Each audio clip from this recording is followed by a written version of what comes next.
welcome back to another video. Today we are going into part 5 of Dredge.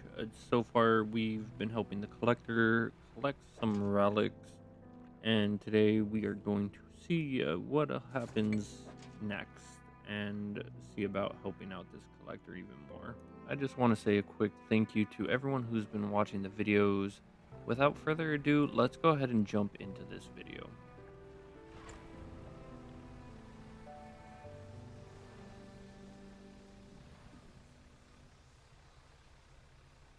Upon leaving the collector's house, I decided to head back to Greater Morrow and check in with the shipwright and fishmonger to make sure I was ready to head back out to sea. The lighthouse keeper is waiting for you on the dock, looking displeased. I saw you sailing out towards the horizon, crossing that deep expanse. You think that's wise? What's the problem? It feels a bit like tempting fate, does it not? Things are bad enough around here without your provocations. Abruptly, she walks away. Her eyes scan the water as she walks along the dock. After talking to the lighthouse keeper, I headed back out and did a little more fishing before turning in for the day.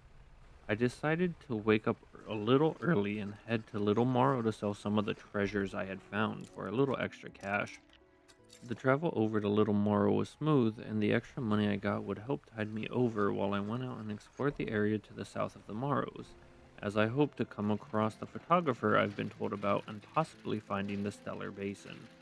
While I was in the area, I looked for materials to continue upgrading my boat, and I even found a spot to drop my crab pot to hopefully see some new species of crabs. It started to get dark as I came up to a crate floating in the water.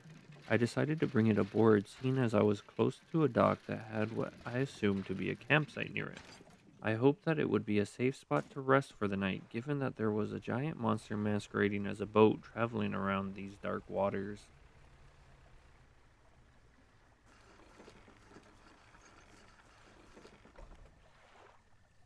Next to the dock is a derelict campsite. Strange symbols are scratched into the sand.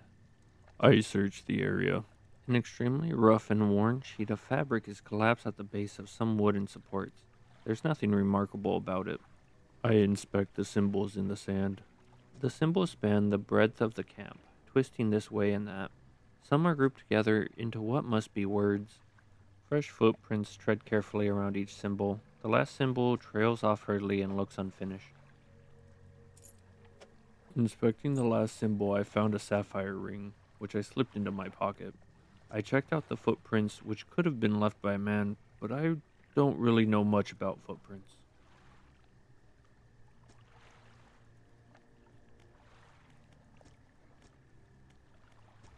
I rested for the night, hoping that whoever left those footprints would be long gone. This night, I dreamt of the creatures that I saw in the water. I awoke early in a cold sweat. I left the island behind and continued exploring around the small islands until I came across a dock and a makeshift tent nearby packed with gear. It was the photographer. Ahem. Hello, sorry. Would you step out of the way for a moment? You're in my shot. You move to the side. A few seconds later, the photographer sighs in exasperation and mutters to herself. No, this simply won't do. What's wrong? The angle of this lens is all wrong. I'll never get a close-up shot of anything with this. And the others. I was sailing from Stellar Basin, you see, squeezing my boat through a narrow gap between two islands, and then I crashed into some coral. I thought I heard something hit the water behind me, so I dared not stop. If you are able to retrieve the lenses for me. Let me see. I have a spare camera here that I won't need. You're welcome to it, if you can find those lenses. She marked a spot on my map and I headed off. I was unsure if I would even use a camera, let alone need one, but I decided to help anyway. When I approached the spot, I saw some boxes on the shore and collected a case with a camera lens in it. I then headed back to the photographer.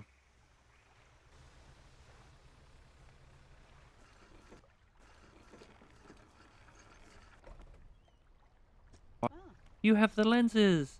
I do hope they've not been damaged by the seawater. She takes the case from you and inspects each lens carefully. They seem mostly unharmed. Nothing that some careful polishing can't remedy, at least. As promised, you should take my spare camera. The lens is nothing special, but it should allow you to capture some good shots. She asked me if I wanted advice on locating wildlife, but I was more interested in finding the stellar basin, and from what she had mentioned, it was west of here. I wanted to get to a safe spot to rest before traveling in that direction, and with no safe port, I decided to try and use the word the collector gave me to transport my ship quickly to Blackstone Isle. And with a quick whoosh, I was there. I couldn't even fathom how it was possible. I pulled up to Greater Morrow and rested for the night.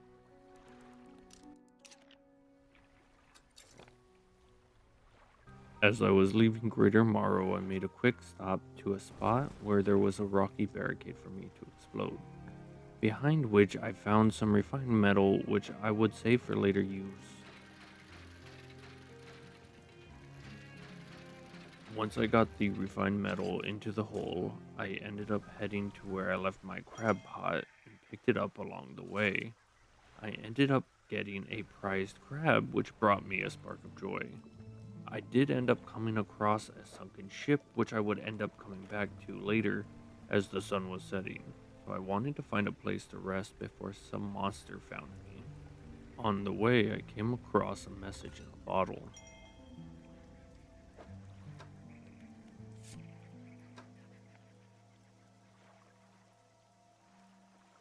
14th September 1927. I have not written in a few days. I have been afflicted with some strange chill which conspires to fog my brain. I cannot seem to keep warm no matter what I do. The ink has run from some lines here, and they are illegible. While most of what they hold up was junk, they eventually came up with a large wooden casket. A hush came over the crew at such a tantalizing discovery. I remember the next moments with excruciating clarity. He pried it open easily. The buckling boards cracked and groaned with relief as they splintered apart. Crimson cloth spilled out onto the deck. The crashing waves rose to fill my ears. I hear them still. He stared down into the open casket, then turned to me. In his eyes, I saw the void. The page has been torn off here. I put the note away and looking off the port side, I saw what looked like some form of station. I pulled up to it.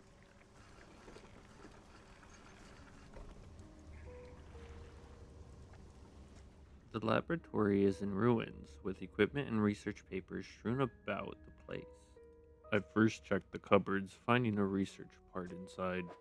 Once I had emptied the cupboards, I took a look at the equipment on the table to see what it was.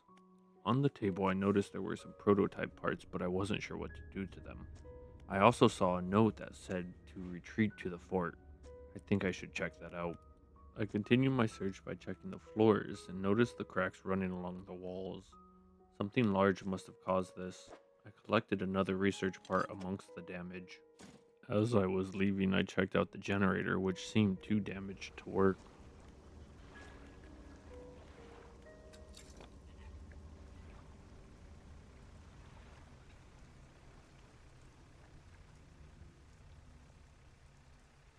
When I finished looking around, I headed off looking for a more secure place to rest. I took notes about the endemic life and how they had some bioluminescent features that only seemed to appear at night. I also saw what seemed to be a giant tentacled creature sitting in the middle of this basin, which glowed red when I was within its territory.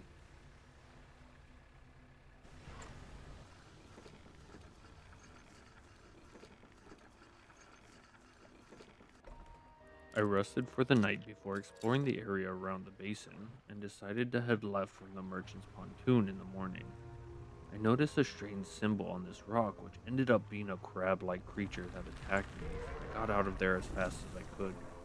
I continued around the island until I found a refined metal that was behind a decrepit walkway that I had to use some explosives to remove.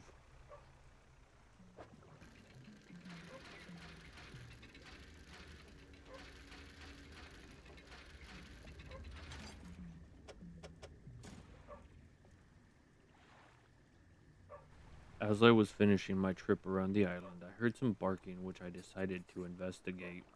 There is a skinny brown dog leaping around in the shallows. Occasionally, it lunges at the water, snapping at some small silvery fish.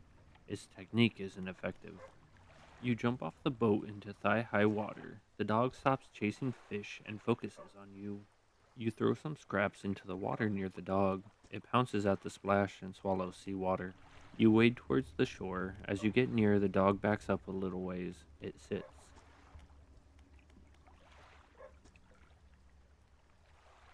I kept trying things to get this dog to trust me, as I don't want to leave the poor thing here alone. I made slow movements and offered it food in a gentle way, and was finally able to convince it I was a friend. I was finally able to give the good boy some head scratches and started to head back to my boat, hoping he would be right behind me.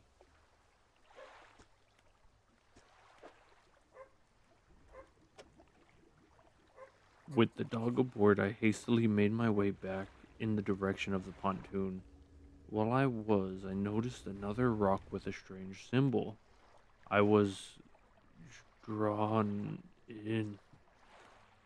A sudden chill rushes through the marrow of your bones, surging up your arm, your neck. A deep vision enters your mind. The green glimmer of an aurora blooms in the night sky above the resort. A distant boom shakes the thatched roofs and rouses dreamers from their sleep. The waters withdraw, exposing the coral to the warm air.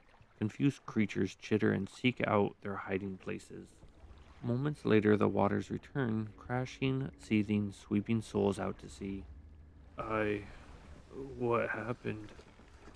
I shook off the feeling and got to a safe place to rest. I decided to explore the other part of the basin to see what I could find. And while I was out, I found another note in a bottle.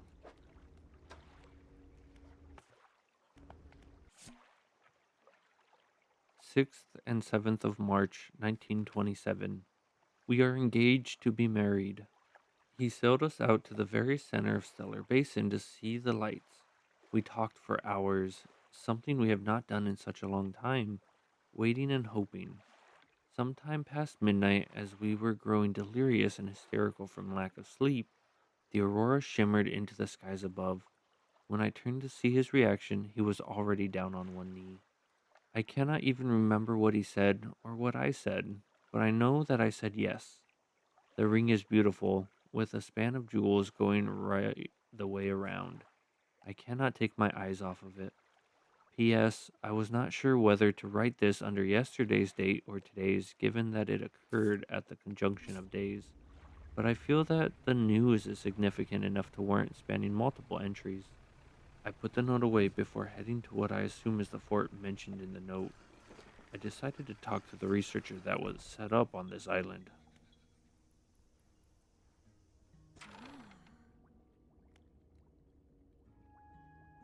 Oh, hello? I wasn't expecting visitors. Who are you? I'm a fisherman. Ah, yes, I thought you had the look, but a fisherman all this way out here? Strange. Well, it's a pleasure to meet you all the same. I've not seen another soul in months. In fact, I could do with your help if you had the time. What do you need? I need help collecting samples to study. I was originally posted at the research outpost on the interior of the basin, but it was attacked. A large creature emerged from the depths and destroyed the outpost. Now it rests in the center of the basin. I fled here and have been making do as best I can, but I had to leave most of my equipment behind, so now my research has come to a halt. Take a look at the list of specimens I need. Please drop them off here. You might need to experiment with different fishing strategies to collect all of them. This dog needs a home. Do you want it? A dog? Oh gosh, let me see. The dog bounds over to the researcher. She crouches down to pet the dog, grinning. The dog licks her chin in response. I could definitely take this one off your hands, and I'd love the company. Are you sure? Yes, thank you. Oh, we're going to be such good friends. He can be my assistant. Suddenly, the dog stands upright and begins to retch, its stomach heaving. Seconds later, it vomits a wet glob onto the floor. something glistens through the mucus. Oh, that's interesting. I suppose that's yours if you want it.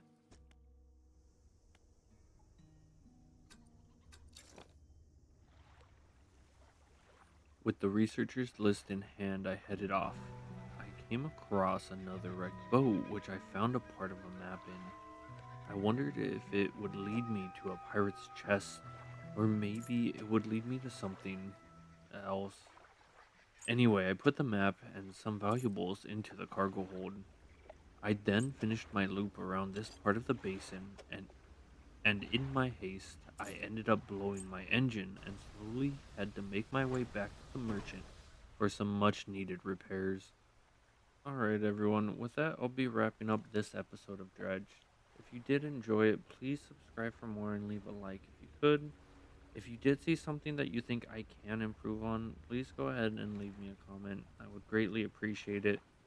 I've been trying to come up with voices, and honestly, it's been a little bit of a struggle, just because I don't necessarily have a good range, but I've been doing my best, and I hope it's been coming through. I will continue to work on it. And until next time, guys, I hope you have a wonderful day wherever you are. All right, everyone. Bye bye.